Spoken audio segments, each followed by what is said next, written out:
UK की तारीख का खौफनाक धमाका, जमीन लरज उठी, बुलंद इमारतों में थरथराहट को महसूस किया गया, घरों के खिड़कियां और शीशे टूट गए, मुतअद्दिद मकानों को शदीद नुकसान पहुंचा। आखिर ये धमाका क्यों हुआ, इसकी शिद्दत इतनी ज्यादा क्यों थी और इससे होने वाला नुकसान क्या है? पुलिस ने इस सारे वाक़े की तहकीकात में अब तक क्या चीज सामने लाई है, इंतहाई अहम तफसीलात इस बड़े धमाके के हवाले से इस वीडियो में मौजूद है। बिस्मिल्लाहिर्रहमानिर्रहीम। देश परदेश में मैं हूं आपका मेजबान इमरान असगर। आज है 25 जुलाई 2026। बरतानिया की एसेक्स काउंटी से खौफनाक इतलात आ रही हैं कि वहां पर इंडस्ट्रियल यूनिट में एक जोरदार धमाका हुआ है और धमाका इस कदर शदीद था कि इसकी जो पैदा होने वाली वेव है उसको तकरीबन 15 किलोमीटर दूर तक महसूस किया गया। बुलंद इमारतें लरज उठी, घरों और खिड़कियों के शीशे टूट गए।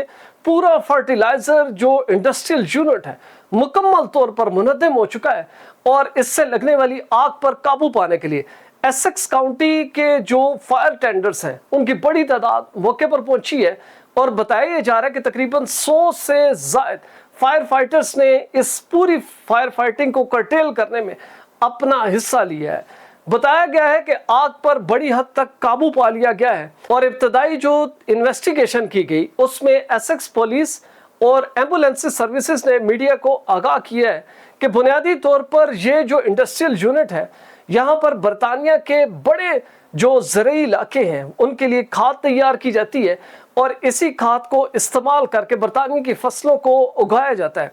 इसी यूनिट में एक ज़ोरदार धमाका हुआ और इसके नतीजे में इंडस्ट्रियल यूनिट का बड़ा हिस्सा मुकम्मल तौर पर तबाह हो गया और धमाके से आग ने पूरे इस यूनिट को अपनी लपेट में ले लिया। इसके जो धुएं के बादल थे वो कई किलोमीटर दूर से नजर आ रहे थे, जिसकी वजह से लोगों में खासी तशवीश फैल गई और जो एले इलाका है जो इस फर्टिलाइजर यूनिट के करीब बसते हैं उनकी हालत खासी ख़राब हुई, जिसके बाद पुलिस को अपनी तमाम काउंसलिंग टीमों को इन इलाकों में भेजना पड़ा जो कि लोगों को आगाह करें कि बुनियादी तौर पर यह मसला हुआ क्या। अब बताया जा रहा है कि मुकम्मल तौर पर आग पर काबू पा लिया गया। जो नुकसान है वो कई मिलियन पाउंड का हुआ है और फर्टिलाइजर की जो सप्लाई है बुरी तरह मुतासिर हुई है। पूरे मुल्क के किसानों को आगाह कर दिया गया है कि हो सकता है कि आइंदा चंद हफ्ते तक उनकी फर्टिलाइजर की जो रिक्वायरमेंट है उसको पूरा ना किया जा सके और इसके लिए बरतानवी हुकूमत मुतबादिल इंतजाम करेगी। दीगर इलाकों से फर्टिलाइजर इंपोर्ट की जाएगी ताकि जो मुकामी ज़रूरियात हैं उनको पूरा किया जा सके और उसके बाद जो इंडस्ट्रियल यूनिट है उसकी रिपेयर का जो काम है उसको आगे बढ़ाया जाएगा।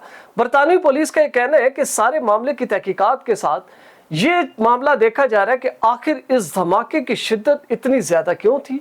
इसी वजह से एक्सप्लोसिव डिवाइसेस के जो एक्सपर्ट्स हैं उनको मौके पर तलब कर लिया गया है। जो इंसदाद दहशतगर्दी पुलिस है उसको भी मौके पर लाया गया। फॉरेंसिक एक्सपर्ट्स भी एविडेंस जमा कर रहे हैं ताकि इन हकायक तक पहुंचा जाए और धमाके की जो नौयत की शिद्दत है उसको जांचा जाए कि आखिर इतना ज़ोरदार ब्लास्ट क्यों हुआ और अगर आइंदा ऐसा धमाका होता है उससे कितने नुकसानात हो सकते हैं। बरतानवी पुलिस का कहना है कि फिलहाल दहशतगर्दी के कोई एविडेंस उनको मौसूल नहीं हुए। अलबत्ता इस धमाके की जो असल वजह है वो भी सामने नहीं आ सकी, लेकिन यकीनी तौर पर कहा जा सकता है कि इसमें या तो कोई इंसानी गलती है या फिर यूनिट के अंदर जो ऑटोमेटेड मशीन्स हैं उनका कुछ स्पार्क ऐसा हुआ है जिसकी वजह से जोरदार धमाका हुआ है। अलबत्ता इस बात को क्लियर कर दिया गया कि इसमें किसी भी किस्म का जानी नुकसान नहीं हुआ, अलबत्ता माली नुकसान बहुत बड़े पैमाने पर हुआ है जिसको बरतानवी हुकूमत न सिर्फ कंपनसेट करेगी बल्कि इस यूनिट को आगे बढ़ाने के लिए इंश्योरेंस कंपनियों को साथ मिलाकर तमाम अखराजात मुकम्मल किए जाएंगे। अगर आप भी ऐसी क्वालिटी फुटेज बनाना चाहते हैं तो बिलाल प्रोडक्शन के ईमेल पर ज़रूर रब्ता करें। वीज़ा, इमिग्रेशन और इनसे जुड़े दीगर मसाइल के हल के लिए देखते रहिए देश परदेश इमरान असगर के साथ।